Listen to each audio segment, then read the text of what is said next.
अरे वो गांव की गवार, हाँ बोलो। ये कंपनी कहाँ पे पड़ेगी? अरे भाई साहब, ये कंपनी तो हमारी है, आप परेशान मत हो। चलो मैं आपको छोड़ दूंगी। क्या कहा गांव की गवार? ये कंपनी तेरी है? मजाक तो बहुत अच्छा कर लेती हो। मैं ना इतना बड़ा पागल नहीं हूँ जो तुम इतनी बड़ी कंपनी की मालकिन बता रही हो अपने आप को। यहाँ 10-20 रुपए के चक्कर में तुम गाड़ियाँ साफ कर रही हो और इतनी बड़ी कंपनी की खुद को मालकिन बता रही हो। मैं तेरे साथ चल तो दूंगा, लेकिन जिस कंपनी में तू अपने आप को मालकिन बता रही है ना, उस कंपनी में तेरी एंट्री भी नहीं होगी। और तुझे पता है उस कंपनी में झाड़ू पोंछा करने वाले भी तुझसे बेहतर हैं। अरे भाई साहब, किसी को ना उसके कपड़े देखकर जज मत किया करो। और रही बात कंपनी की, वो कंपनी तो मेरी ही है। और दूसरी बात, तूने मेरी बहुत बेइज्जती कर ली है। मैं बहुत अच्छी तरह से जानता हूँ तुम जैसे गरीबों को।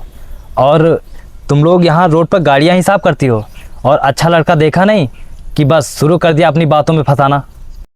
अरे भाई साहब, आप गलत सोच रहे हो। मैं तो इस कंपनी की मालकिन हूँ, मैंने तो बस यही कहा है।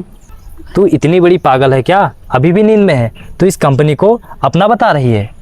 तुझे पता भी है कि वो कंपनी 10 करोड़ में बन के तैयार हुई है और मुझे नहीं लगता कि तेरे जेब में 100 रुपये भी होंगे, और तू उस कंपनी को अपना बता रही है।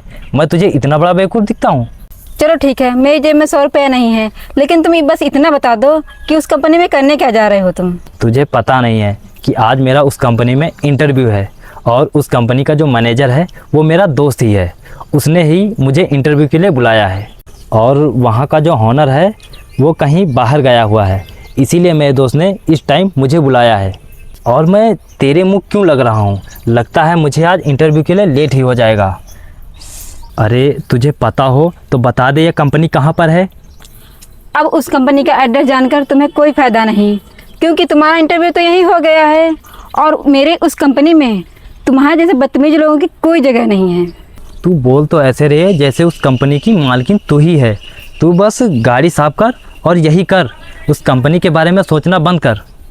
अब ना तेरी अकल ठिकाने लग जाएगी। एक काम कर, तू अब जल्दी से अपने दोस्त को बुला ही ले। मैं तुझे लोकेशन भेजा हूँ, तो जल्दी से यहाँ आ जा। हाँ हाँ रुक, मेरा दोस्त आता ही होगा। क्या हुआ शिवा, कौन है वो लड़की? यही है वो गंवार। अरे मैडम, आप यहाँ? आप तो किसी काम से बाहर गई थी।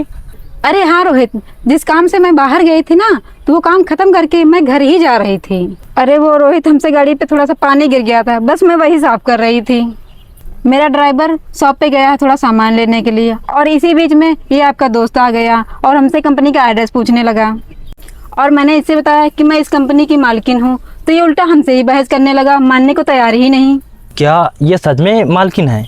हाँ शिवा, यही हमारी कंपनी की मालिक हैं। इनसे ही मिलवाने के लिए मैंने तुमको बुलाया था, यही तुम्हारा इंटरव्यू लेंगी। अरे रोहित, ये कैसे लोगों से दोस्ती रखते हो? मैंने इसका इंटरव्यू तो पहले ही ले लिया और ये मेरी कंपनी के लायक नहीं है। और मेरी कंपनी में इज्जत करने वाले लोगों की ज़रूरत है, ना कि घमंडी लोगों की। मुझे इसके जैसे घमंडी और बदतमीज लोगों की कोई ज़रूरत नहीं। मुझे माफ़ कर दीजिए, मुझे पता नहीं था कि उस कंपनी की आप ही मालकिन हैं, वरना मैं आपसे ऐसे बर्ताव नहीं करता।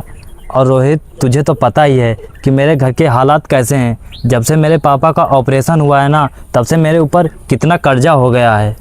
मैडम प्लीज़ मुझे यह जॉब दे दीजिए, वरना मैं किसी के काबिल नहीं बचूंगा। रोहित, अब तुम ही कुछ कहो। अरे शिवा भाई, अब मैं कुछ कर नहीं सकता, अब जो कुछ करेंगी ये मैडम ही करेंगी। प्लीज़ मैडम, ये जॉब मुझे दे दीजिए, मुझे इस जॉब की बहुत ज़्यादा ज़रूरत है। मैडम जी, मैं आपसे माफ़ी मांग रहा हूँ, प्लीज़ आप ये मुझे जॉब दे दीजिए, मुझे इस जॉब की बहुत ज़्यादा ज़रूरत है। किसी के हुलिया देखकर और उसके कपड़े देखकर कभी उसको जज मत करना। और रही बात जॉब की, वो तो मैं तुम्हें दे दूंगी। और रोहित, अब अपने दोस्त को कंपनी के रूल और नियम समझा देना, ठीक है? अब जाओ यहाँ से।